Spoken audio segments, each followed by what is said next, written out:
yanında. Ve Allah yanında da ki gör kimler okudu. Bir seyyid, müştehid. Allah kabul etsin inşallah. Yani her adama nasip olmayan bir şey ki. İnşallah ki bəli, onların pak nəfəsləri inşallah duaçı olsunlar bu iki gəncə. Allah bunları dünya və axirət saadətlərin Allah ömür versin. İnşallah. Yox, mən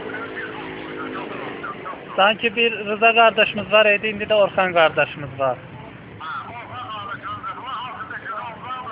İnşallah. İnşallah ki məşədə gedəcəklər sabahları. Çünki həyatlarının ən mühüm haqq ki var insanın boynunda Ali Quran zamanı əqd oxunmalıdır, kəbin oxunmalıdır. Həyatlarındakı ən mühüm olan əməli icra elədilər. Ən mühüm məsələ budur ki, inşallah Allah xoşbəxt eləsin. Sağ olasın.